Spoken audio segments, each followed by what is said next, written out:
پڑھیں گے، اور سورہ المائدہ کی آیت نمبر جہاں 93 لکھا ہوا ہے وہاں سے انشاءاللہ پڑھیں گے، اور مئی کی آج 13 تاریخ ہے 2024۔ اعوذ باللہ من الشیطان الرجیم، بسم اللہ الرحمن الرحیم۔ یا ایہا الذین آمنوا لیبلونکم اللہ بشیء من الصید تنالہ ایدیکم ورماحکم لیعلم اللہ من یخافہ بالغیب، فمن اعتدى بعد ذلك فله عذاب أليم۔ يا أيها الذين آمنوا لا تقتلوا الصيد وأنتم حرم، ومن قتله منكم متعمدا فجزاء مثل ما قتل من النعم، يحكم به ذوى عدل منكم هديا بالغ الكعبة أو كفارة طعام مساكين أو عدل ذلك صياما ليذوق وبال أمره، عفى الله عما سلف ومن عاد فينتقم الله منه والله عزيز ذو انتقام۔ حضرات پہلے الفاظ پر غور فرمائیں۔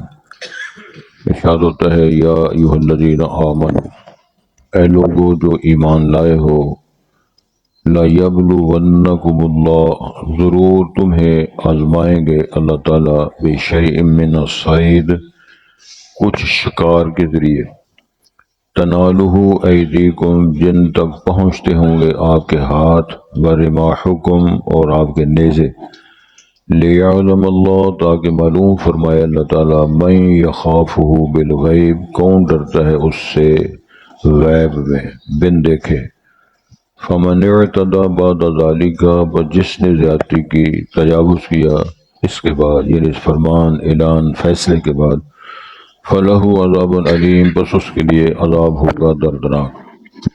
یا ایھا الذین آمنوا، اے لوگو جو ایمان لائے ہو، لا تقتلوا الصید وانتم حرم، تم نے شکار کو نہیں مارنا ہے اس حالت میں کہ آپ محرم ہو، محرمین کو خشکی کا شکار کرنا جائز نہیں ہے، وضاحت کرتے ہیں انشاءاللہ۔ ومن قتلہ منکم متعمدا، جو شخص عمدن یہ شکار کرے گا، یہ شکار کو مارے گا، شکار کرے گا، فجزاء مثل ما قتل من النعم، پس اس کا بدلہ ہے اتنا ہی جتنا اس نے شکار کیا اب چوپایوں میں سے، یحکم بہ ذوی عدل منکم، اس کا فیصلہ کریں گے دو تم میں سے عدل و انصاف والے آدمی، ہدیم بالغ الکعبہ، یہ قربانی ہوگی جو کفارہ دیا ہے وہ پہنچنے والا ہو کعبے، یعنی مکہ کی گلیوں میں جا کر پھر وہاں اس کو ذبح کرے گا اور قربانی کرے گا، او کفارۃ طعام مساکین، یا پھر اگر قربانی نہیں کرتا تو اس کا کفارہ ہے مسکینوں کا کھلانا، اس کی بھی انشاءاللہ وضاحت کرتے، اور عدل ذالک صیام، یا اس کے برابر پھر روزے رکھے، لیذوق وبال امرہ، تاکہ اپنے اس عمل کی وبال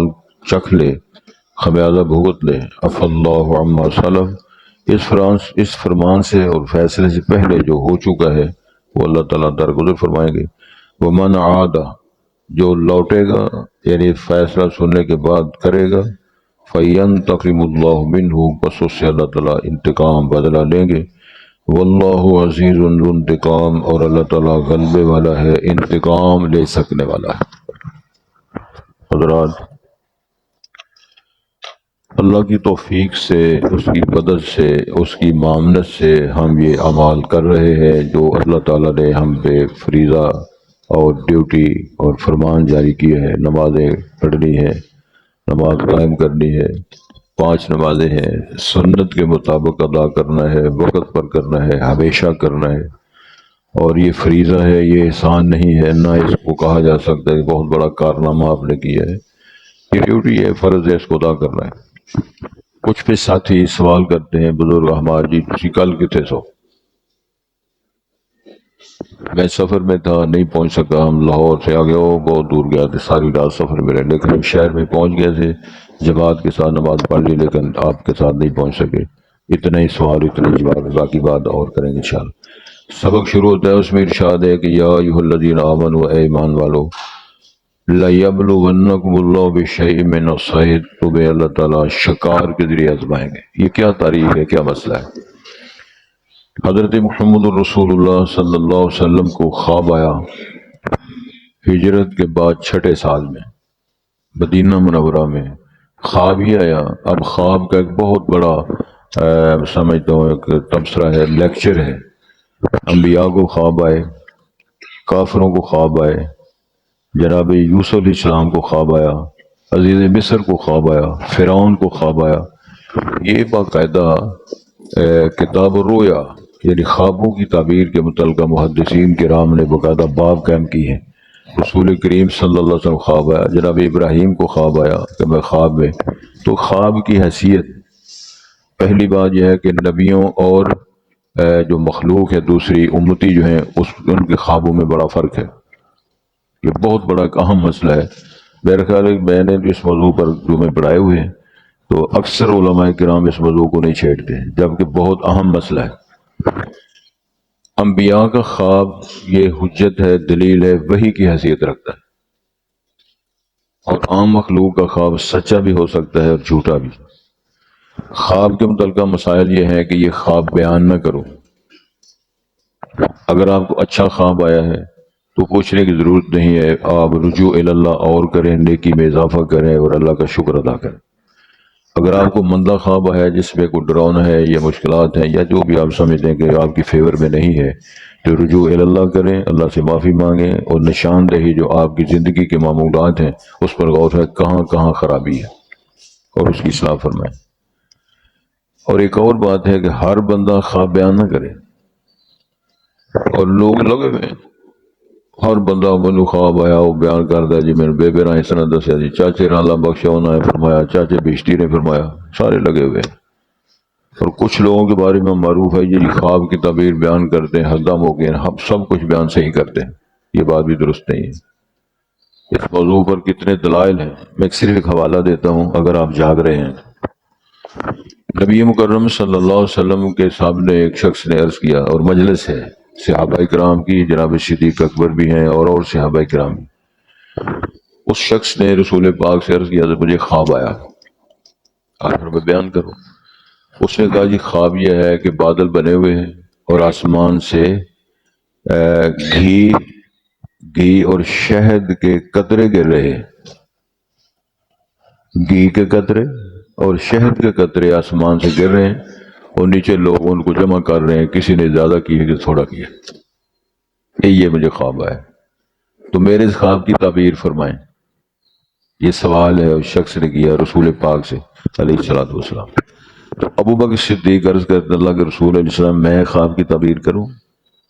یہ تفصیل ہے حدیث میں، آپ فرما کرو۔ تو حضرت صدیق اکبر فرمانے لگے جو بادل ہیں نا، بادل بنے ہوئے آپ کو نظر آتے ہیں، یہ آسمان پر بادل، یہ ہے دین اسلام کی تعلیمات، اور گھی اور شہد کے جو قطرات گر رہے ہیں یہ ہے دین اسلام کی تعلیمات۔ اور جو لوگ ہیں اس میں ظاہر ہے کسی نے کچھ بھی نہیں لیا، کسی نے زیادہ، کسی نے تھوڑا، یہ وہ لوگ ہیں جو دین سے استفادہ کر رہے ہیں۔ سمجھ آ رہی؟ اب یہ بیان کر کے عرض کرتے اللہ کے رسول علیہ السلام میں نے ٹھیک خواب کی تعبیر کی ہے۔ اب سن لیں آپ نبی پاک نے کیا فرمایا، کچھ ٹھیک ہے کچھ ٹھیک نہیں۔ امت میں سب سے پہلی پوزیشن حاصل کرنے والے رسول پاک کی موجودگی میں خواب کی تعبیر کرتے ہیں، تو وہ بھی پوری نہیں بیان کرتے، تیری میری حیثیت آپ خود فیصلہ کریں۔ وہ رسالت مآب کی امت میں سب سے پہلی پوزیشن جو حاصل کی ہے وہ ابو بکر صدیق ہے رضی اللہ عنہ۔ فرمایا انت صدیق امتی، اگر وہ بھی پورا صحیح خواب بیان نہیں کر سکے تو پھر شاہ جی کی بات، پاجی کی بات، مولوی صاحب کی بات اور امام صاحب کی بات، اس کا فیصلہ آپ نے کرنا ہے اگر آپ نے تربوز کھایا ہوا ہے۔ پھر سالت امام نے فرمایا، عرب صدیق نے عرض کیا، اللہ رسول آپ بیان کر دیں میں نے کہاں غلطی کی ہے۔ اور فرمایا بس ٹھیک ہے آپ خاموش ہو جاؤ۔ اب محدثین کرام نے اس پر تبصرہ کیا ہے کہ وہ کیا خامی رہی ہے۔ آپ نے اس بندے نے کہا تھا نا گھی کے قطرے اور شہد کے قطرے گر رہے، تو محدثین نے فرمایا ہے کہ اس میں اصل بات یہ تھی، کہنا چاہیے تھا کہ اس میں جو گھی کے قطرے ہیں وہ قرآن پاک کی تعلیمات ہیں، جو شہر کے قطرے ہیں وہ حدیث پاک کی تعلیمات ہیں۔ تو قرآن و حدیث دین کا وہ گھی اور شہد ہے، تو جاؤ جا کر پتہ کرو جو بندہ گھی اور شہد استعمال کرتا ہے وہی تندرست رہتا ہے، باقی ایسی جو کھجولتے پھر نہ تمہیں بتائیے۔ شہد بھی ہمیں وہ ملتا ہے جو چاچے آپ بنانے میں۔ دو مثالیں میں دینی ہیں آپ کو۔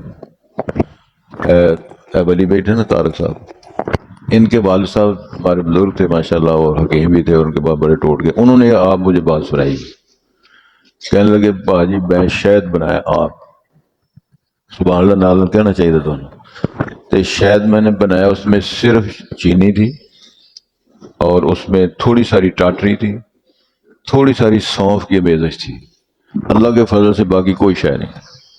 تو میں نے شہد بنا کے شہر کے بڑے بڑے حکماء، وہ خدمت دین وہ خدمت خلق والے اور فلاں فلاں حکیموں کو میں نے دکھایا، تو سب نے کہا جی اس سے بہتر شہد کوئی نہیں۔ اور سبحان اللہ کے ساتھ نا وہ بھی میں نہیں کہنا پہنا، کہنے لگے جی اس تو چنگا شہد آسانی کری، یہ حکیمہ دی گل، اس سیانے دی گل، یہ ساڈے ورگے نے کی کرنا اتنے مسکیناں نے۔ تو ان کا آگے پھر تبصرہ ہے کہ اگر مجھے اللہ کا ڈر نہ ہو تو میں ڈرموں کے حساب سے بنا کے لوگوں کو دوں، لیکن اللہ کا خوف ہے، یہ شہد نہیں ہے، میں نے خود ہی شیرہ ہی بنا کے دیا ہے۔ اس شیرے کی بات نہیں ہو رہی، اس کا مطلب یہ ہے کہ خالص شہد، خالص دین، صحیح حدیث بیان کرو، اس کا فائدہ ہوگا۔ یہ میں نے بات اس لیے کی ہے، حدیثیں تو ساری بیان کرتے ہیں، قرآن لکھا لہو الحدیث، بکواس کو بھی حدیث کہتے ہیں عربی لغت میں۔ حدیث کا لفظی ترجمہ ہے بات، کہانی، خبر، لیکن جو حدیث و رسول ہے وہ صحیح حدیث ہے، باقی تو ٹوٹ گئے ہیں سارے۔ ایک اور مثال دینا چاہتا ہوں تاکہ یہ مضمون مکمل ہو جائے۔ مولانا عبداللہ صاحب رحمۃ اللہ ہمارے استاد ہیں، تو ان کو ایک بندہ شہد دیا کرتا تھا، اس کا وقت آ گیا حج کرنے کے لیے، تو کہ شہد بیچنے والے بھی حج کر سکتے ہیں نا ماشاءاللہ، تو وہ مولانا کو ملنے کے لیے آیا تو روئی جائے تو کہی جائے استاد جی معاف کر دینا میں حج تے چلیں، وہ آتا وہ حج کریں چلیں، میں کی معاف کرنا، اللہ کو معافی مانگ، ٹھیک ہے۔ تے نال کہنے لگے پھر وہ میرے شہد کون طے کرے گا؟ کہنے لگا وہی نسخہ دسنا سے آیا، کوئی گل نہیں سمجھ لگی، جیڑی شہد نسخہ میں بنا کے تو دینا رہا نا وہ نسخہ دسنا سے آیا، وہ کہنے لگا تیرا بیڑا گرک ہو جائے تو آپ بنا میرے خواہی بندہ نے آتا جی آپ ہی بنا رہے۔ ایک اور بھی گل ہم سن لو تاکہ اے بزرگاں بھی تھوڑی سمجھ آ اللہ کو تو سارے۔ مسجد مکرم ظاہر ہے آپ کو علم ہے، میں بڑا زمانے کا آدھی صدی ہوگی تعلق ہے، وہاں ایک شاہ جو فوت ہو گیا بیچارے، وہ شہد کا نا وہ بیچتے تھے، پھٹا لگاتے تھے شہد کا۔ ان کو ایک دفعہ جلال آیا تو انہوں نے بینر لگایا 101% خالص شہد، 101%، سمجھا گئے؟ تو ظاہر ہے مسکین بندے بھی ادھر رہتے ہیں، میری نظر پڑ گئی کہ صرف بینر لکھا ہوا ہے 101%، وہ سلسلہ درس کا تو ہوتا ہے۔ تو میں نے پھر گزارش کی، دیکھو جی کتنی اللہ کی شان ہے، جو اللہ تعالیٰ آب مکھیوں سے شہد بنواتے ہیں وہ ہے 100% خالص، تو جو ڈار ساگ بنواتے ہیں وہ 101% خالص، ہوں تو شہد ہی کو نہ لگے۔ وہ میرے کو کہنے لگا جی تو میرا بیمار چڈیا، میں کہا جی میں کچھ نہیں کیتا، تو میں بینر تے تبصرہ کیتا، اللہ پاک تو تسی خالص بنواتے ہو شاید، جو کہ اللہ پاک بھی فیکٹری لگائی ہوئی ہے نا مکھیوں کے ذریعے، لیکن جو اللہ پاک بنواتے ہیں وہ ہے 100% خالص، جو آپ بنواتے ہیں وہ 101% خالص۔ یہ ساری دلیلیں میں نے اس لیے دی ہے، دین ہی خالص ہوگا تو وہ اس کے اندر وہ شہد اور وہ تو دودھ وہ گھی والا مسئلہ آئے گا، باقی سب شیطنت ہوگی۔ حضرت امام شافعی رحمہ اللہ نے فرمایا تھا کوئی شخص آپ کو ہواؤں میں اڑتا ہوا نظر آئے، پانی کے اوپر چلتا ہوا نظر آئے، ہاتھ میں آگ پکڑ کر دکھائے، اگر کتاب و سنت کے مطابق نہیں ہے، وہ گھی اور شہد کی مثال جو دی گئی ہے اور حدیث کے اندر، وہ ولی ہو سکتا ہے، وہ شیطان تو ہو سکتا ہے، اللہ کا ولی نہیں ہو سکتا۔ تو بظاہر جو آدمی یہ کام کرے تو دنیا تو ایمان لے آئے گی. وہ بھاجی چھڈو پرا وہ پانی ادھر ٹرتا شاہ. امام شافعی رحم اللہ نے امت کی رہنمائی فرما دی ہے، اس کو پرکھو یہ اس بندے کا ایمان کیسا ہے اور عمل کیسا ہے، عقیدہ کیسا ہے. تو الا ان اولیاء اللہ لا خوف علیہم ولا هم يحزنون، تو بات خواب سے چلی تھی. یہ بہت بڑا ایک چیپٹر ہے، میں کبھی انشاءاللہ موقع ملا دے عرض کروں گا. تو رسول پاک کو خواب آیا کہ میں اور میرے صحابہ طواف کر رہے ہیں بیت اللہ کا. تو جب خواب آیا تو ظاہر صحابہ کو اشتیاق آیا کہ اس سے واضح ہے بعض کو طواف کرنا ہے کہتے ہیں. تو نبی کریم صلی اللہ علیہ وسلم اس وقت امت کی جو کریم تھی 1400 صحابہ کرام کو ساتھ لے کر مدینہ منورہ سے بیت اللہ کی طرف حج کرنے کے لیے احرام باندھ کر تشریف لے گئے. گالی سمجھ لگ گئی. اب جب سے آپ نے ہجرت فرمائی تھی اور ہم مدینہ منورہ میں رہ رہے تھے، مکہ مکرمہ میں نہیں تھے. ہجرت سے پہلے آپ مکہ مکرمہ میں تھے، مدینہ منورہ میں نہیں تھے. اب جب سفر کر کے مدینہ منورہ سے جا رہے ہیں، مکہ نہ مدینے میں ہے نہ مکے میں ہے. راستے میں ایک مقام آتا ہے، اس کو حدیبیہ کہتے ہیں، جو صلح حدیبیہ کے نام سے علماء اور طلبہ جانتے ہیں. تو وہ حرم سے باہر ہے حدود، یہ حرم کی حدود آگے شروع ہوتی. بعد مورخین نے اس کی تحقیق تقریباً 19 میل کا فاصلہ ہے حرم پاک سے، خانہ کعبہ سے، حرم سے یہ حدیبیہ کا مقام. سمجھ آئی؟ ادھر پڑاؤ ڈالے ہوئے ہیں سارے، باقی باتیں آپ نے سنی ہوئی ہیں. اس احرام کی حالت میں خیموں کے اندر شکار آنا شروع ہو گیا. کچھ جس طرح جنگلی جانور ہیں، جس طرح کوئی خرگوش آ گیا ہے، یا کوئی اس کے علاوہ جس طرح کوئی نیل گائے ہے یا ہرن ہے، اس طرح کی چیزیں. تو اللہ نے فرمایا قانون یہ ہے کہ احرام کی حالت میں حرم کی حدود میں تو ویسے پابندی ہے نا ہر ایک کے لیے، کوئی محرم ہو یا نہ ہو. جہاں سے حرم پاک کی حد شروع ہو رہی ہے اس حد کے اندر تو ہم شکار نہیں کر سکتے، لڑ نہیں سکتے، مار نہیں سکتے، درخت نہیں توڑ سکتے، اس کے کانٹے نہیں توڑ سکتے. اگر وہ پھلدار درخت ہے حدود میں، حرم کی حدود میں، وہی نہیں تو ہم توڑ سکتے. وہ الگ موضوع ہے کہ جو آدمی اس کا مالک ہے وہ اس کو توڑے گا. کسی کے متعلقہ ہے، کسی کا پھل، کسی کا درخت وہ توڑنا نہیں، حتیٰ کہ گھاس نہیں کاٹا. پھر آپ نے اجازت دے دی تو گھاس، چونکہ سے آپ نے عرض کیا وہ قبروں کے اوپر وہ میت میں ڈالنے کے لیے اور جلانے کے لیے ضرورت آتا ہے، پھر آپ نے گھاس کاٹنے کی اجازت دی تھی. یہ ہے وہ موضوع. اللہ نے فرمایا اللہ نے تمہیں آزمایا ہے کہ یہ محرم حالت میں ہے تو کیا شکار کرتے ہیں. یہ خشکی کے شکار کی بات ہے. سمندری سب جو شکار ہے اس میں مچھلی ہے، اس کے علاوہ ایک الگ موضوع ہے. خشکی کا شکار احرام کی حالت میں تم نے نہیں کرنا. یہ پابندیاں عائد کر کے اللہ نے آزمایا ہے. یہ کتنا کو سچا ہے، کتنا کو سچا ہے. احرام کی حالت میں پابندی ہے نا، ایسے نہ کرو. جس طرح روزے کی حالت میں بی بی پاس بیٹھی ہے، زمزم کا پانی پاس پڑا ہوا ہے، وہاں اجما کھجوریں پڑی ہوئی ہیں، لیکن روزے کی حالت میں نہیں اس کو چکھتا. وجہ اللہ نے پابندی کر دی ہے کہ سحری سے لے کر غروب شمس تک پابندی ہے. اتم الصیام الی اللیل، اللہ کا فرمان ہے کہ رات جب شروع ہوتی ہے غروب شمس سے رات شروع ہوتی ہے وہاں تک ہم نے روزہ رکھنا ہے. وہ کسی درویش نے تک نہ روزہ رکھا چھڈیا، انہوں پتا سی مولوی صاحب آپ نہیں رکھتے روزہ. ہوتا ہے نا کہ علماء کرام کے اپنا اپنا سٹیٹس ہوتا ہے نا. تو وہ مولوی صاحب زور کی نماز پڑھ کے جا کھانا کھا لیتے تھے. انہوں کیٹ سی بزرگ، اور زور دی نماز پڑھ کے کسی لگا تو کوٹھے چڑھ کے بھانگ شروع کر دیتی. لوگ آ کے تو اذان کر کے روزے کھول لو بھائی، روزے کھول لو. دوپہر ہی روزے کھول لی، مولوی صاحب نے کھول لیا تھی بھی کھول لو. تو سمجھ لگی ایس کو تم کو نہیں سمجھ لگی. بزرگ بندر میں میرے اصل معاملہ یہ ہے کہ اللہ نے لما تقولون ما لا تفعلون، تیری مرضی سے روزہ نہیں کھولنا، اللہ کی مرضی سے روزہ کھولنا. وہ تو اس نے بطور تجلیل اس نے پیش کیا ہے نا، حضرت صاحب روزہ آپ رکھتے نہیں تھے، ہمیں کہتے ہیں روزہ رکھو. تو چلو میں نے اعلان کر دیا حضرت نے روزہ کھول لیا، تجھ بھی کھول لو. روزہ کھولنا ہے سورج غروب ہو جائے. یہ شکار کی وجہ سے فرمایا ایمان والو اللہ نے تمہیں کچھ شکار کے ذریعے آزمانا ہے. تنال ہوئی تھی کچھ ہاتھ سے بھی پکڑ سکتے تھے اور نیزہ مار کے بھی شکار کر سکتے تھے. اب تم نیزہ مار کے یا ہاتھ سے پکڑ کر شکار کرتے ہو یا نہیں، اس لیے اللہ تعالیٰ نے یہ شکار بھیج کے تمہیں آزمایا ہے. اور ان خیموں میں تھے اس وقت جو حدیبیہ پڑاؤ ڈالا ہوا تھا، اور آگے تفصیلات ہیں باقاعدہ آپ نے سنی ہے کہ انہوں نے اللہ کے فضل و کرم سے رسالت باپ کو نہ جانے دیا، نہ عمرہ کرنے دیا، نہ مکہ کے حدود میں، حرم کے حدود میں داخل ہونے دیا، اور وہیں سے ہی سارے کام کر کے صلح کے حدیبیہ کی شرائط لے کے واپس آئے تھے۔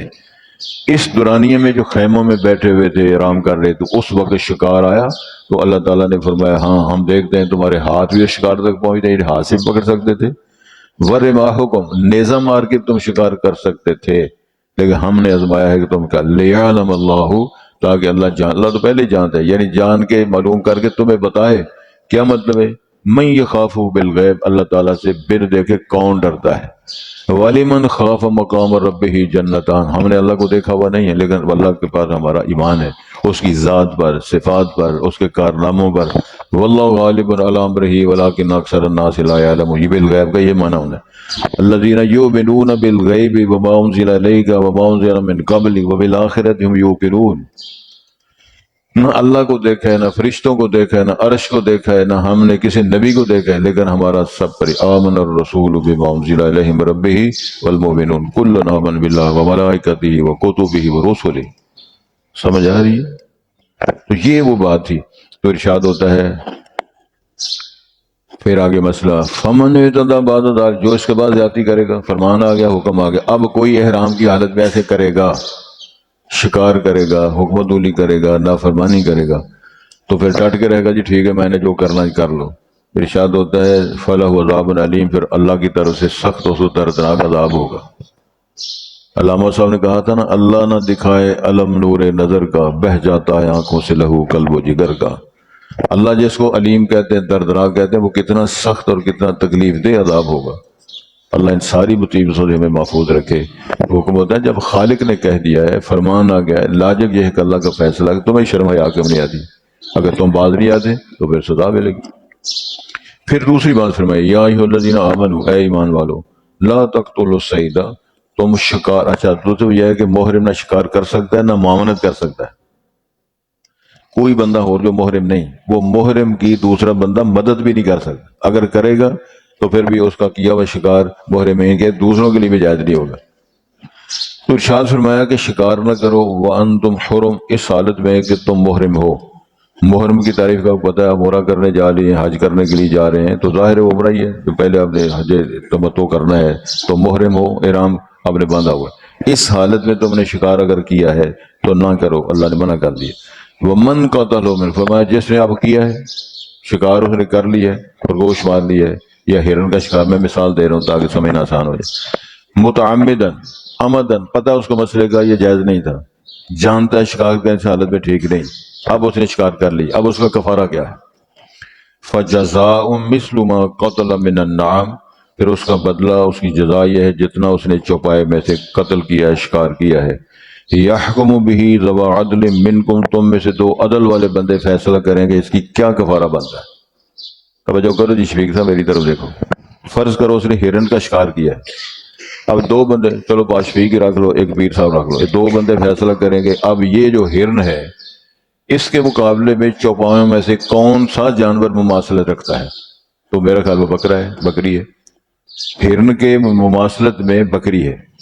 اب وہ بکری کا کفارہ دے گا اگر شکار ہرن، گوشت کھا لیا اس نے، لیکن اس جرم کا جو اس نے کیا تھا، ممانت اللہ نے فرمائی تھی، اس نے شکار کر لیا ہے، اب اس کا کفارہ اس غلطی کو مٹانے کے لیے اللہ نے قانون پاس کیا ہے کہ اب وہ بکری وہ قربانی کرے گا جا کے مکے، تاکہ لوگ کھائیں گے تو یہ دیکھے گا میں نے شکار کیا تو ثواب ملی مجھے۔ سمجھ آ گئی؟ دو انصاف والے بندے فیصلہ کریں گے، اگر اس نے نیل گو، گائے اس نے مار دی ہے، یعنی نیل گو کا شکار کیا ہے، تو ظاہر ہے اس کے مقابلے میں گائے ہے، بچڑا ہے۔ یہ فیصلہ عقل دو بندے، سیانے بندے فیصلہ کریں گے، اچھا جی جو اس نے شکار کیا ہے اس کے مقابلے پر خرگوش اس نے مارا ہے، اب خرگوش کا فیصلہ کریں گے جی اب کی کون سی شے کی ملتی جلتی ہے، تو اس کا وہ کفارہ دے گا۔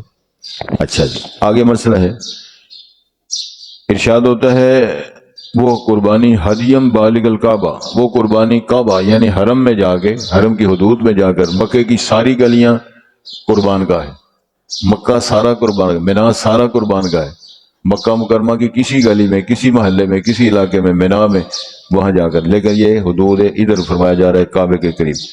او کفارۃ طعام مساکین، سبحان اللہ۔ دوسری بات، اگر وہ قربانی نہیں کرتا تو وہ مسکینوں کو کھانا کھلانا ہے، پھر وہ کیا فیصلہ ہے؟ توجہ ذرا کریں۔ توجہ یہ ہے کہ اب وہ جو بکری بنتی ہے، اب بکری کی قیمت لگائیں گے اس دور میں، اور اس قیمت کا غلہ کتنا آتا ہے، اتنا غلہ مسکینوں میں دے گا۔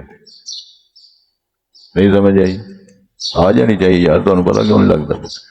بکری اگر وہ نہیں کرتا تو بکری کی اس دور میں درمیانے دری بکری کی قیمت کتنی بنتی ہے، اس قیمت کا غلہ کتنا آتا ہے، وہ غلہ تقسیم کرے گا۔ سادی سی بات ہے، اس میں کون سی الجھنے والی بات ہے؟ تیسری بات یہ ہے، او عدل ذالک صیاما لیذوق وبال امرہ، اگر وہ بکری بھی نہیں کرتا اور اس کی قیمت کو غلہ بھی تقسیم نہیں کرتا، یا اس کے پاس گنجائش نہیں ہے، تو کام تو ہوا اس نے کیا ہے، اس کا آپ کفارہ ادا کرنا ہے۔ فرمایا پھر اس کے روزے رکھے گا۔ اب روزے کتنے رکھے گا؟ بہت اہم ایک بات میں آپ کو سنانے لگا ہوں۔ درمیانے درجے کا بندہ، جی سنو تھوڑے متعلقہ تھوڑے جگہ ہو جاؤ، درمیانے درجے کا بندہ اس طرح ہاتھ کر کے، غلہ ہے نا مثلا گندم ہے، اس کو بار کے رکھے، پھر 2 بار رکھے، 3 بار رکھے، 4 بار رکھے، 4 مد یہ ہو جائیں گے، تو یہ ہو جائے گا سا۔ بات سمجھ آ گئی؟ 2 بک جس کو بول دے گا یہ ہو جائیں گے 2 مد، 4 مد کا ہوتا ہے وہ سا۔ تو 2 مد جب بنائیں گے تو اس کے بعد 1 کلو ہو گیا۔ بات سمجھنے والی، اس قیمت کے مطابق غلہ، اور غلہ جو ہے اس کو 2 مد جو ہیں وہ ہو جائے گا کلو۔ جتنے کلو بنے گے اتنے روزے رکھے گا، ہر کلو کے بدلے روزہ، ہر کلو۔ سمجھ لگے شکار کری تھا کس طرح؟ فرض ہو رہا تماشا کیوں، شکار کیوں کیتا؟ پکوڑے لے کے کھا لے، تو ککڑی ضرور چو کے کھانی چاہیے۔ تو گزارش یہ ہے کہ یہ طریقہ ہے، اس جانور کے بدلے کون سا جانور کفارہ دینا ہے، اور اس جانور کی اس دور میں قیمت کتنی بنتی ہے، اس قیمت کا غلہ کتنا آتا ہے۔ اگر وہ قربانی نہیں کرتا تو غلہ دے گا، اگر غلہ بھی نہیں دے سکتا، قربانی بھی نہیں دے سکتا، تو ہر کلو کے بدلے ایک روزہ رکھے گا۔ بندے تربوز کھا رہے ہیں، وہ بیٹھا منہ میں، تو جی میرا روزہ کفارہ ادا کرنا۔ یہ اللہ تعالیٰ نے صحابہ کرام کو، اہل ایمان کو قانون بنا کر ہم تک یہ احسان فرمایا، تاکہ فرمائے لیذوق وبال امرہ، اللہ وبال کا ہے تاکہ اپنے وبال کا ذائقہ چکھے۔ منع جو کیا تھا تو منع ہو جاتا، قیامت پر اللہ فرمائے کہ میں نے منع کیا تھا شرک نہیں کرنا، چھوٹی ساری بات ہے، تو بھی شرک سے بعد آ جائے، باقی غلطیاں تو میں نے کہا میں معاف کر دوں گا، چاہوں گا تو معاف کر دوں گا، لیکن میں نے کہا کہ شرک کی حالت میں مر گیا تو میں نے معاف نہیں کرنا۔ قرآن میں لکھا ہوا، حدیث میں لکھا ہوا، ان الشرک ان اللہ لا یغفر ان یشرک بہ ویغفر ما دون ذلک لمن یشاء۔ قرآن میں یہ آیت ہے، اور یار جس بندے کو قرآن کی آیت پر بھی ایمان نہیں، مولوی پر ایمان رکھتا ہے، وہ تو وہی بات آ گئی نا کہ گولی کو قبر کو شاہ مانتا ہے، علی علیہ کو وہ مشکل کشا ہی مانتا ہے۔ یہی مسئلے بیان کرتے ہیں نا لوگ، کیوں شرم نہیں آتی؟ تو اللہ نے فرمایا جو بندہ شرک کی حالت میں مر جائے گا میں نے اس کو معاف نہیں کرنا۔ اس کے علاوہ اگر کوئی جرائم غلطی ہے تو میں چاہوں گا تو معاف کر دوں گا، لیکن مشرک کو میں نے معاف نہیں کرنا۔ اس کے باوجود لوگ ڈٹ گئے، قبروں پہ سجدہ کر رہے ہیں، پیروں کو سجدہ کر رہے ہیں، اللہ کے خلاف ہوا کر رہے ہیں، اپنی خواہشات کی پیروی کر رہے ہیں، اور ڈٹے ہوئے ہیں باقاعدہ، تو پھر دھیان تھلے کر چھڑ دے۔ گزارش یہ ہے کہ میں نہیں کہہ رہا، اللہ فرماتے ہیں یہ تمہارے وبال کا ذائقہ ہے۔ جس طرح آتا نا چوری کی صدا کا، نقال لما بین، یہ صدا ہے تمہیں جو تم نے چوری کی، نہ چوری کرتے رہے۔ تو اللہ نے کہا السارق والسارقۃ فقطعوا ایدیہما جزاء بما کسبا، یہ جو انہوں نے کسب کیا ہے نا اس کا بدلہ ہے۔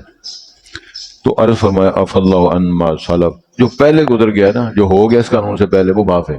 شکار کیا تھا یا آپ نے نہیں کیا تھا، گڑبڑ کی تھی، وہ اللہ معاف کر دیں۔ ومن عاد، جو رپیٹ کرے گا اس مسئلہ سننے کے بعد، فینتقم اللہ منہ، پھر اللہ اسے بدلہ لے گا۔ اس سے کوئی واضح باتیں ہو سکتی ہیں۔ اور ظلم کی بات یہ ہے کہ علماء کرام اور ان کے متبعین کو قرآن پڑھنا نہ آتا ہے، نہ وہ پڑھتے ہیں نہ سمجھتے ہیں، اور کہتے ہیں پکے سنی ہیں۔ مجھے نہیں اس بات کی سمجھ آئی۔ ایک بندہ امتحان دیتا ہے، اس میں ککھ کنڈا نہیں لکھتا، وہ نہ میتھ نہ انگلش نہ وہ فلاں فزکس جو مضامین ہے، تو کہتے ہیں منڈا بڑا لائق۔ کس طرح لائق ہے وہ؟ اسکول وہ نہیں جاتا، اکیڈمی وہ نہیں جاتا، سوال کا جواب وہ نہیں لکھتا، ماں باپ احترام وہ نہیں کرتا، لائق کس طرح ہے؟ نلائق کے پر لیتے کہ چھتر مارو اس کے سر پہ، اور چھتر نہیں مارے چلو معذب سزا دے لو جو آپ جاتے ہیں۔ تو گزارش یہ ہے کہ ضابطے ہیں اللہ نے صدیاں گزر گئی اس کو نازل کی، صدیاں بیت گئی۔ تو کتنے لوگ میٹنگ کرتے ہیں محلے میں، آؤ جی آج کے بعد ہمیں قرآن پڑھنا چاہیے، کبھی میں نے سنا ہو یا آپ نے سنا ہو محلے میں میٹنگ کی بڑے بڑے اچھے لوگوں کی؟ کیا مطلب جی اپنی اولادوں کو ہم نے بھیجنا ہے ترجمہ پڑھنے کے لیے؟ کبھی میٹنگ ہوئی ہو؟ کہ میں غلط گل کر رہے ہیں یا میرے فیور کی میں الیکشن کھلونا ہے؟ بولو نا، ہوں بول دے، بولن جو بھی نہیں۔ کبھی محلے میں کسی کی، چلو لالے کی مجلس میں یا کسی کے ڈیرے پر لوگوں کو بلایا گیا جی ہمیں خیال کرنا چاہیے، ترے منڈے ساڈے نے، چار وہ نے، دو دن بندے نے، سینکڑے بچے جمع ہوتے ہیں، تو ہمیں ان بچوں کو مسجد میں لانا چاہیے؟ کبھی کسی نے میٹنگ کی؟ بلکہ جڑا کر دے خلاف ہو جاتا ہے، وہ بولتے بھی نہیں، سلام بھی نہیں کرتے، تو نماز بھی پڑھنی چھڑ دیں۔ دسو مولوی صاحب ہوتے کی کرے؟ تو گزارا یہ ہے باتیں صحیح ہیں لیکن ہیں تھوڑی ساری تلخ، شاید کہ اتر جائے انداز بیاں، اگرچہ بہت شوق نہیں ہے، شاید کہ اتر جائے تیرے دل میں میری بات۔ تو میرے اللہ ارشاد فرماتے ہیں، یاد رکھو ومن عاد، جو ریپیٹ کرے گا، فینتقم اللہ، میں اللہ سے بدلہ لے گا، واللہ عزیز ذو انتقام، اللہ غلبے والا ہے، بدلہ لے سکتا ہے، اللہ کو کسی کی پرواہ نہیں، نہ اللہ ہارا ہے کبھی سے۔ اللہ تعالیٰ کو پورے طریقے آتے ہیں بدلہ مارنا، اس کو کس طرح سزا کس طرح دیتی ہیں، اور ہم نے اس سے اپنے مخالفت کا بدلہ کس طرح لینا، اللہ کو سارا پتہ ہے۔ اللہ ہم سب کو محفوظ فرمائے، اللہ ہمیں ہدایت دے۔ کوشش کرے ہم، قرآن مجید کے اندر ایک آیت ہے لیکن ہم کوشش نہیں کرتے، بس سر بات او ٹھیک ہے، بس اللہ سے ذکر کر، اللہ سے ذکر کیا کرنا ہے؟ والذین جاہدوا فینا لنہدینہم سبلنا، جو کوشش کرتے ہیں، محنت کرتے ہیں اور اس معاملے آپ جد و جہد کرتے ہیں، مشقت اٹھاتے ہیں، ان کو ہم اپنے راستے دکھاتے ہیں۔ جیسے اٹھنے نہیں، مشقت کرنی نہیں، گل سننی نہیں، نہ ابے دی نہ اما دی نہ مولوی صاحب دی، وہ کس طرح ٹھیک ہوئے گا؟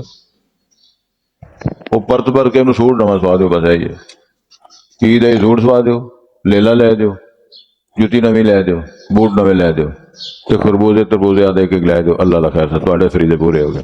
اس واسطے جمعے سی بندہ دنیا جائے، وہ تو کتے بلے بھی کھا رہے ہیں نا، وہ ہندو سکھ بھی کھا رہے ہیں تربوزے کی، تو فلانی شے کی فلانی، سب کھا رہے ہیں، تیرے اندر اس کے اندر فضیل پر کیا ہوا؟ اللہ تعالیٰ مجھے اور آپ سب کو معاف فرمائے اور رہنمائی فرمائے۔ یا ایھا الذین آمنوا، اے لوگوں جو ایمان لائے ہو، لیبلونکم اللہ بشیء، تمہیں ضرور اللہ آزمائیں گے کچھ، من الصید، یعنی کچھ شکار کے، کچھ قسموں کے شکار، تنالہ ایدیکم، جن کو پہنچتے ہوں گے تمہارے ہاتھ، ورماحکم، تمہارے نیزے، لیعلم اللہ، تاکہ اللہ تعالیٰ معلوم فرمائے۔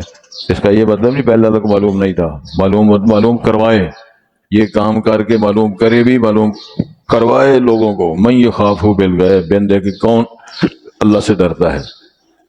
تو یہ تو آپ اچھی طرح عقیدہ رکھتے ہیں نا، بس دو چار آدمی یا میں یا آپ مل کر کسی کہیں ترلا مانے، یار آپ اچھے آدمی ہیں، مسجد میں آیا کرو، اللہ کی مہربانی ہے طرح، وہ مسیحے نہیں بڑھتا، وہ کہتے ہیں ضرور انہوں نے میرے کو لالچ ہے لہذا میں اپنی شکل نہیں بکھانی، لیکن اس کو یہ تمیز نہیں ہے۔ اللہ فرماتے ہیں تیرا وڈ ہم نہیں دیکھنا چاہتے، دفعہ جو ہم تیری شکل بھی نہیں دیکھنا چاہتے، رہو اپنے کارخانے تے اپنے کاروبار ہے، اللہ کو کیا پرواہ ہے کسی، سارا جہان کافر ہو جائے، نہ آئے، نہ نماز پڑھے، نہ ترجمہ پڑھے، نہ قرآن پڑھے، اللہ کو کیا ضرورت ہے؟ اللہ الصمد لم یلد ولم یولد، اللہ فرماتا ہے سارا جہان غرق ہو جائے، مجھے نہ کسی کی پرواہ نہیں، سارا جہان نیک ہو جائے، میری حکومت میں سربراہ میری ملک میں تم کوئی اضافہ نہیں کر سکتے، اپنے لیے فائدہ ہے، اپنا نقصان ہے، اللہ تعالیٰ ہماری مدد فرمائے۔ تو ارشاد ہوتا ہے فمن اعتدی بعد ذلک، جو ایسی زیادتی کریں گے اس کے بعد، فلہ عذاب علیم، اس کو دردناک عذاب ہوگا۔ یا ایھا الذین آمنوا لا تقتلوا الصید، اے ایمان والو تم شکار نہ کرو، وانتم حرم، اس حالت میں تم محرم ہو، ومن قتلہ منکم متعمدا، جو شخص تم میں سے آمدن شکار کرے گا، فجزاء مثل ما قتل من النعم، تو اس کا بدلہ اتنا ہے جتنا اس نے قتل کیا تھا، شکار کیا تھا، اتنا چوپایوں میں سے پھر اس کا کفارہ دے گا، اور اس کا فیصلہ کون کرے گا؟ او ہاں ذوی عدل منکم، تم میں سے تو انصاف والے دو بندے فیصلہ کریں گے، لو جی یہ شکار کیا ہے، اس کے بدلے کون سا جانور کفارہ دے گا، اور وہ کفارہ قربانی کا ہدیم بالغ الکعبہ، انہی حدود میں کیا تھا نا، تو وہ قربانی جو ہے جا کر ادھر حرم میں کرے، او کفارۃ طعام مساکین، یا پھر اس کی قیمت کے بدلے غلہ خرید کر مسکینوں کو کھلائے، او عدل ذالک صیاما، یا پھر اس کے بدلے ہر کلو کے بدلے ایک روزہ رکھے، سمجھ آ جائے، لیذوق وبال امری، تاکہ آپ نے اس کے کام کا وبال چکھے، عفا اللہ عما سلف، اللہ نے معاف کر دیا جو پہلے گزر چکا ہے، ومن عاد، جو ریپیٹ کرے گا، فینتقم اللہ منہ، تو پس اللہ اسے بدلہ لے گا، واللہ عزیز ذو انتقام، اللہ غلبے والا ہے اور بدلہ لے سکنے والا ہے۔